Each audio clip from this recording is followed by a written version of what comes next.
നമസ്കാരം പ്രശാന്ത്ജി. നമസ്കാരം. CPM ഒരുപാട് സ്ഥാനാർത്ഥികൾ നിലവിലെ MLA-മാർ ഒക്കെ പരാജയപ്പെട്ട് ഇല കൊഴിഞ്ഞ് വീണപ്പോൾ ഇവരെല്ലാം ഒന്നുകിൽ എതിർ സ്ഥാനാർത്ഥി, അല്ലെങ്കിൽ സ്വന്തം ജില്ലാ കമ്മിറ്റിയിലെ നേതാക്കൾ, അല്ലെങ്കിൽ അവിടുത്തെ ഏതെങ്കിലും ഒരു NSS അല്ലെങ്കിൽ SNDP. ഏറ്റവും എളുപ്പമാണ് NSS അല്ലെങ്കിൽ SNDP നേതാക്കളെ അങ്ങ് ചാരി, ഈ കുറ്റം അങ്ങ് ചാരി വയ്ക്കുക, എന്നിട്ട് ഒരൊറ്റ ഓട്ടം.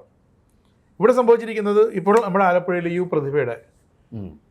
പ്രതിഭ കായംകുളം പഴയ കായംകുളം ജില്ലയിലെ മുൻ MLA ആലപ്പുഴ ജില്ലയിലെ ഒരുപാട് വിവാദങ്ങളൊക്കെ ഉണ്ടാക്കിയതാണ് അല്ലേ? അതെ, വിവാദങ്ങളൊക്കെ ഉണ്ടാക്കി. അങ്ങനെ ഈ യു പ്രതിഭ ഇപ്പോൾ വെള്ളാപ്പള്ളി നടേശനുമായിട്ടൊന്ന് കൊമ്പ് ഓർത്തിരുന്നു. ഇപ്പം അദ്ദേഹത്തിനെതിരെ അദ്ദേഹം തന്നെ സമൂഹ മാധ്യമങ്ങളിൽ അപകീർത്തിപ്പെടുത്തി അപ്പോൾ കേസ് കൊടുക്കണം മാനനഷ്ടത്തിന്. അങ്ങനെ സംസ്ഥാന കമ്മിറ്റിയുടെ അനുമതി തേടിയിരിക്കുകയാണ്. ജില്ലാ കമ്മിറ്റിയിലെ G. സുധാകരനെ വിളിച്ചത് കുട്ടിച്ചാത്തൻ എന്നാണ്. അപ്പം അദ്ദേഹത്തിന് പുത്തരിയല്ല.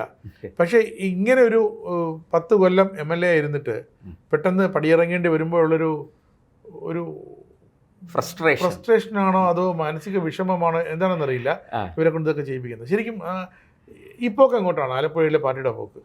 ആലപ്പുഴയിൽ മാത്രമല്ല, കേരളത്തിൽ മൊത്തത്തിൽ CPM നേതാക്കൾ അന്തം വിട്ട് നിൽക്കുകയാണ്. എല്ലാം കിളിപോയ അവസ്ഥയിലാണ്. അതായത് നമ്മളൊന്ന് ആലോചിച്ച് നോക്കൂ, CPM-ന് നിയമസഭയിലുള്ള പ്രാതിനിധ്യം എത്രയാണ്? 26 MLA-മാരാണ് അല്ലേ? നോക്കൂ, 100-നടുത്ത് MLA-മാരുമായിട്ട് പരാജയത്തിൻ്റെ ആഘാതം എത്ര വലുതാണെന്ന് ചിന്തിക്കണം. ഇത് പുറമേ നിന്ന് നോക്കുന്ന ആൾക്കാർക്ക്, സാധാരണ മനുഷ്യർക്ക് CPM തോറ്റു, പിണറായി വിജയൻ തോറ്റു. കാരണം അവർ പിണറായി വിജയനെ തോൽപ്പിക്കാൻ വേണ്ടിയിട്ടാണ് പൊതുജനം ഇത്തവണ വോട്ട് ചെയ്തത്. അതൊരു സത്യമാണ്. പിണറായി വിജയൻ, MV ഗോവിന്ദൻ അടങ്ങുന്ന പാർട്ടിയിലൊരു കോക്കസ് ഉണ്ട്. ആ കോക്കസിനെ പൊട്ടിച്ച് കൈ കൊടുക്കണമെന്ന് തീരുമാനിച്ചത് പൊതുജനം മാത്രമല്ല, പാർട്ടിക്കാരും കൂടിയാണ്. അതുകൊണ്ടാണ് ഈ കനത്ത തോൽവി ഏറ്റുവാങ്ങേണ്ടി വന്നത്.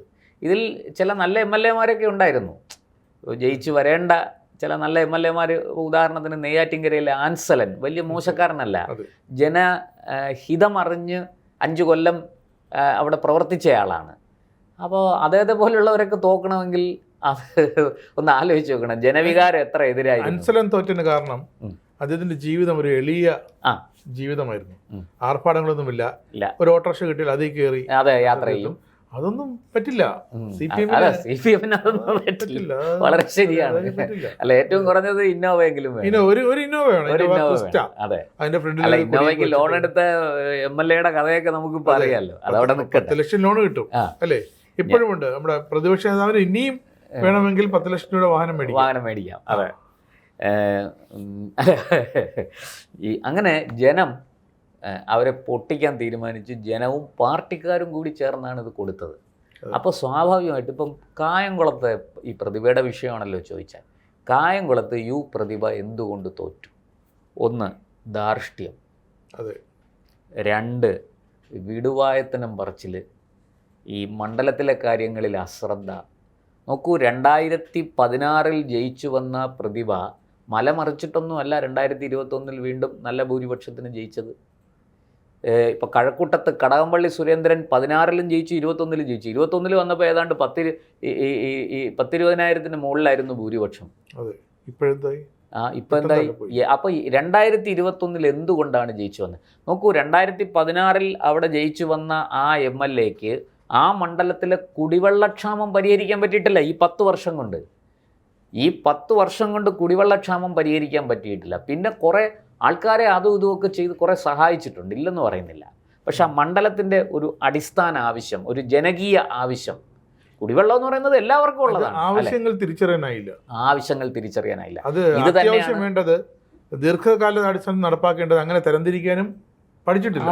അതൊക്കെ ഒരു ജനപ്രതിനിധിയുടെ, ഈ ജനങ്ങൾ ജയിപ്പിച്ചു വിടുന്ന ഒരു ജനപ്രതിനിധി തൻ്റെ ബുദ്ധി ഉപയോഗിച്ച് വിശകലനം ചെയ്ത് കണ്ടെത്തി 1, 2, 3, 4 എന്ന് പറഞ്ഞ് അക്കമിട്ട് പരിഹരിക്കേണ്ട വിഷയങ്ങളാണ്. ഏറ്റവും അടിയന്തരം ഇവിടെ എന്താണ് വിഷയം? ഈ മണ്ഡലത്തിൽ സ്ത്രീ സുരക്ഷയാണോ, അതോ ഈ പറഞ്ഞതുപോലെ കുടിവെള്ളക്ഷാമമാണോ? അങ്ങനെ മനസ്സിലാക്കി അത് ആ മണ്ഡലവുമായിട്ട് അത്ര അഭേദ്യമായ ബന്ധം വേണം. പാർട്ടി ടിക്കറ്റ് കിട്ടി, മത്സരിച്ചു, ഞാൻ ഇന്ന സമുദായത്തിൽ പെടുന്നയാളാണ്, അതുകൊണ്ട് ആ സമുദായക്കാരെല്ലാം എനിക്ക് വോട്ട് ചെയ്യും, ഇതൊന്നും അല്ല രാഷ്ട്രീയം. അവിടെയാണ് പിഴച്ചത്. അത് പ്രതിഭയ്ക്കും കടകംപള്ളിക്കും ഒക്കെ പഴിച്ചത് അവിടെയാണ്. കടകംപള്ളി കുറേ എന്താ പറയുക വേറെ കുറേ ഗിമ്മിക്കുകളൊക്കെ കാണിച്ച് പിടിച്ചു നിന്നു. എങ്കിലും കടകംപള്ളി തോറ്റുപോയി. ആൻസലിനെ പോലെ ഒരാൾ തോറ്റതാണ് എന്നെ അത്ഭുതപ്പെടുത്തുന്നത്. ഇതെങ്ങനെ സംഭവിച്ചു? അത്രയ്ക്ക് ജനങ്ങളെതിരായി ഈ പാർട്ടിക്ക്. അതിന് ഈ ചിരി നന്നല്ലാത്തതിന് കണ്ണാടിയെ കുറ്റം പറഞ്ഞിട്ട് കാര്യമുണ്ടോ രാജേഷ് ജി? ഇവിടെ പ്രതിഭ തോറ്റതിന് കാരണം എന്താണെന്ന് പാർട്ടിയും പ്രതിഭയും വിശകലനം ചെയ്യണം. അതിന് പകരം വെള്ളാപ്പള്ളി നടേശൻ്റെ നെഞ്ചത്തേക്ക് കയറുകയല്ല വേണ്ടത്.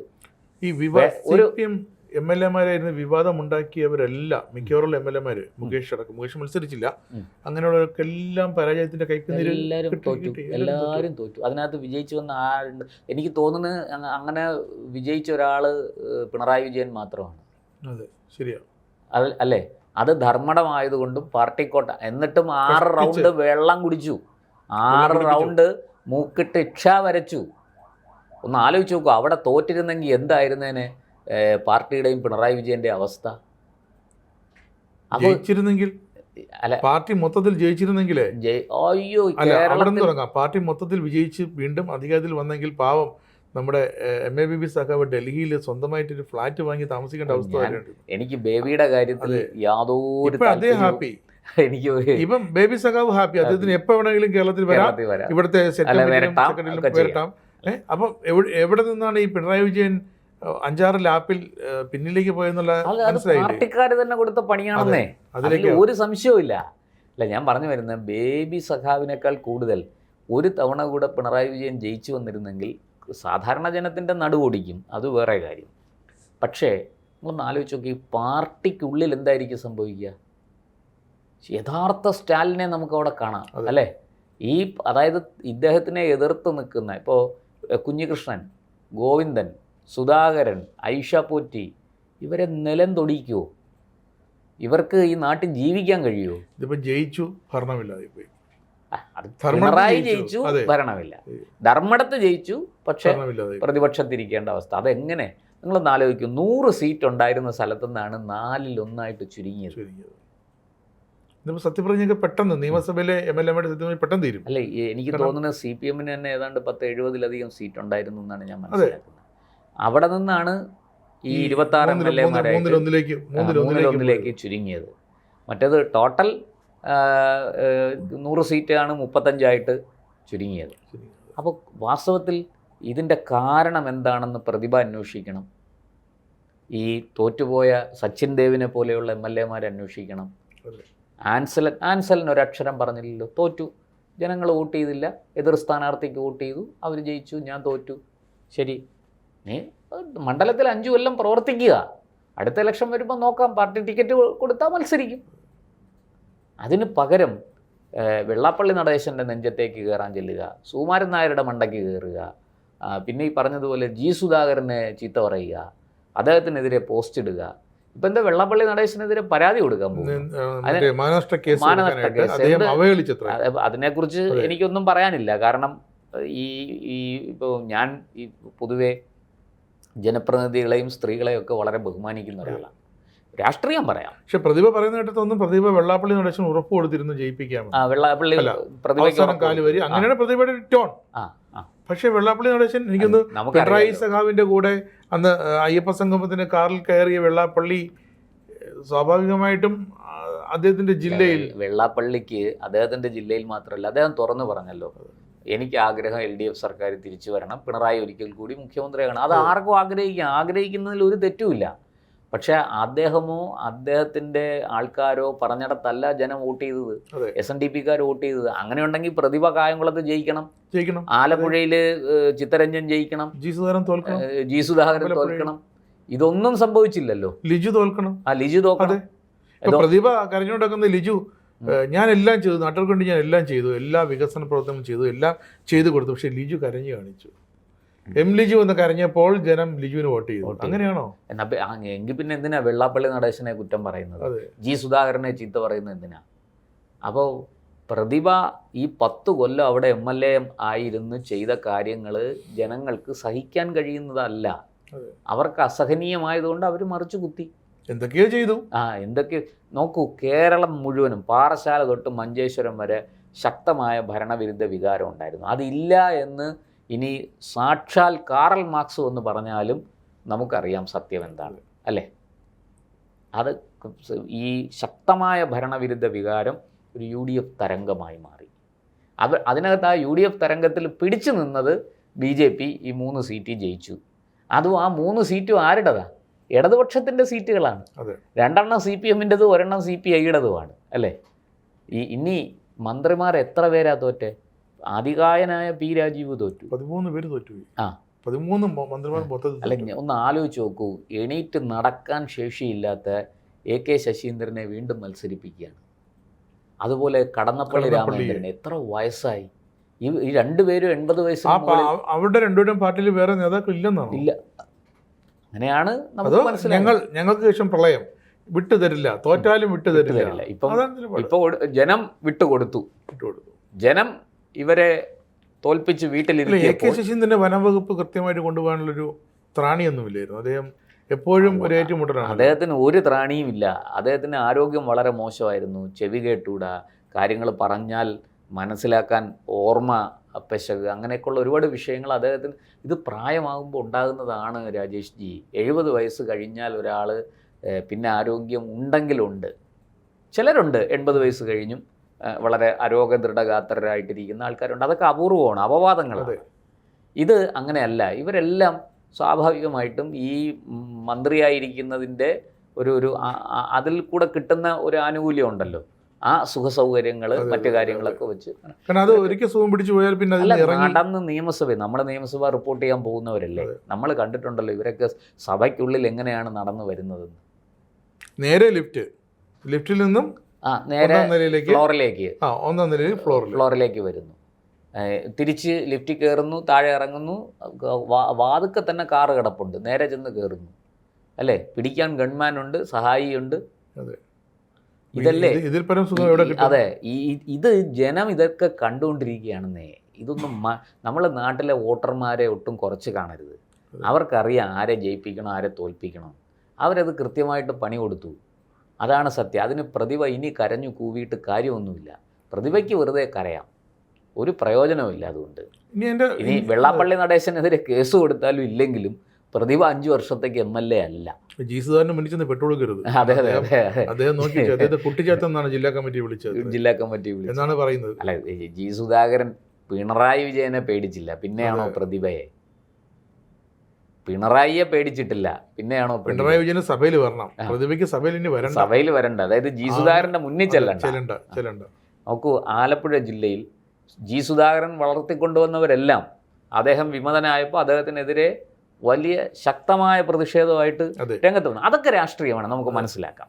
പക്ഷേ അദ്ദേഹത്തെ ചീത്ത പറയുകയും ആക്ഷേപിക്കുകയും ചെയ്യുന്നത് നല്ല കാര്യമല്ല. അന്ന് പറഞ്ഞ ന്യായീകരണം നോക്കൂ. G. സുധാകരൻ പാർട്ടി വിട്ടുപോയി, 48 മണിക്കൂറായി. ഏതെങ്കിലും ഒരു പ്രവർത്തകൻ അല്ലെങ്കിൽ ഏതെങ്കിലും ഒരു അണി ഇളകി അദ്ദേഹത്തിൻ്റെ കൂടെ പോയോ? ഇല്ല.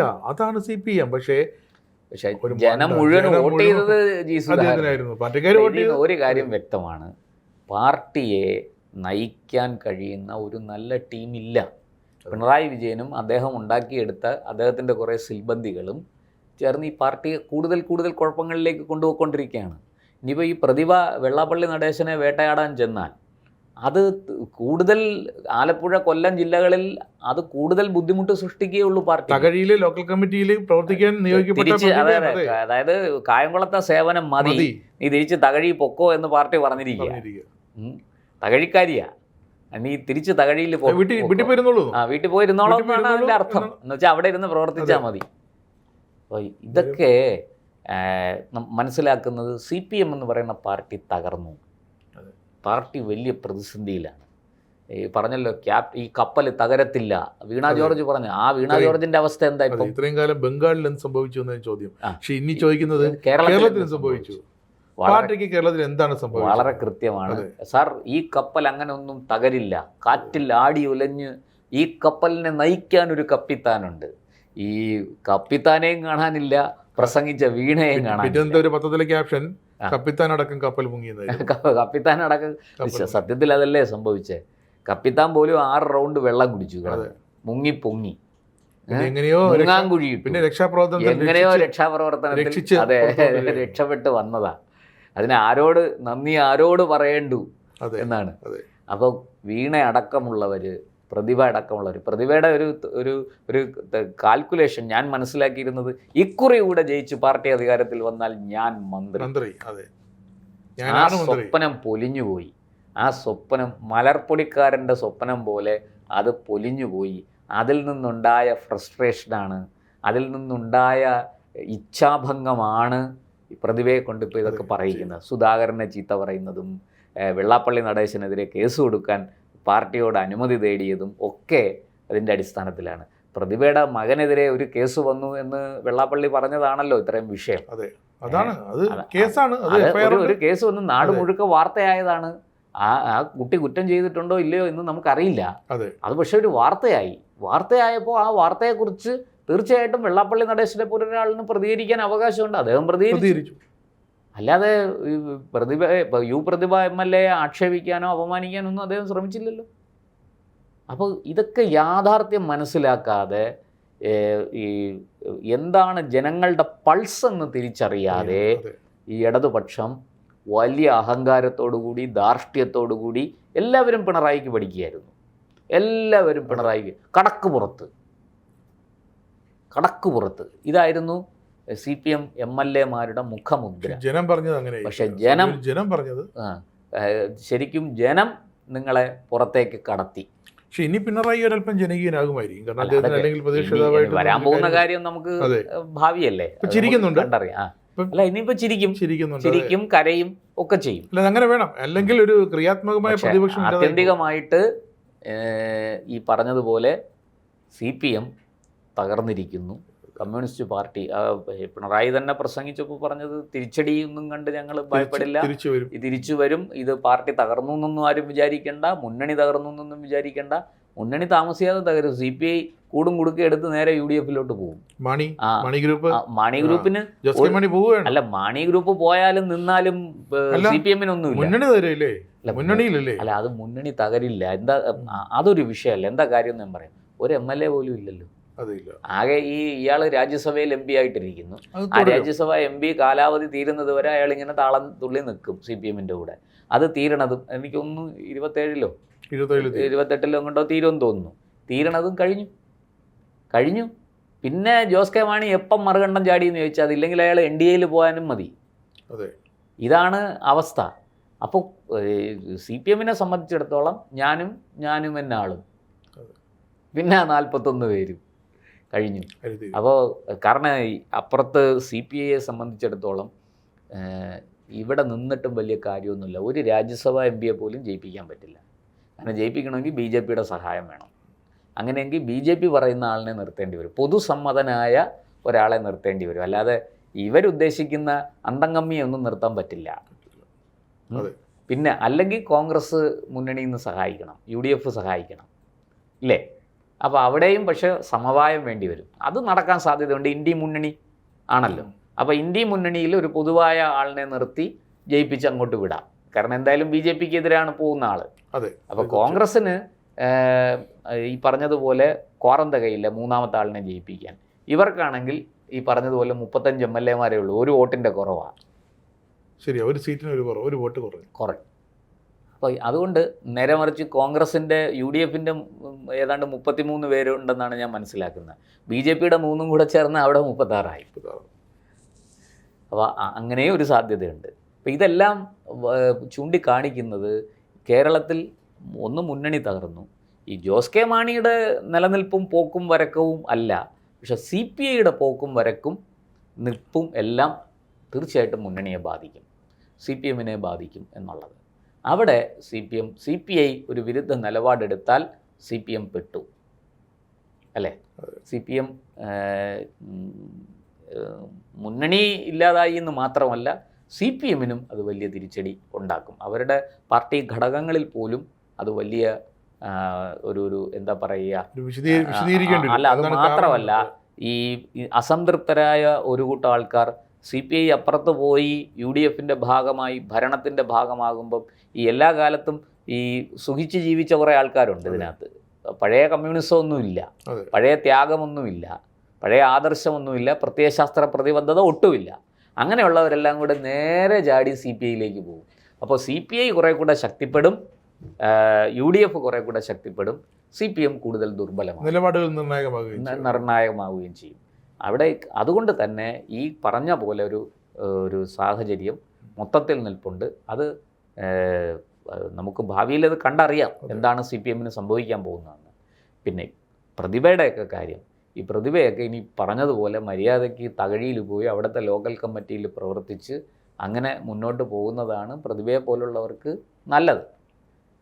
പകരം ഈ സമുദായ നേതാക്കളുടെ നെഞ്ചത്ത് കയറാനും മണ്ടയ്ക്ക് കയറാനും ഒന്നും പോവാതിരിക്കുക, ഉള്ള നഷ്ടങ്ങൾ അത് കൂട്ടാതിരിക്കുക, അത് പാർട്ടി കൂടുതൽ ശ്രദ്ധിക്കട്ടെ എന്ന് നമുക്ക് ആഗ്രഹിക്കാം.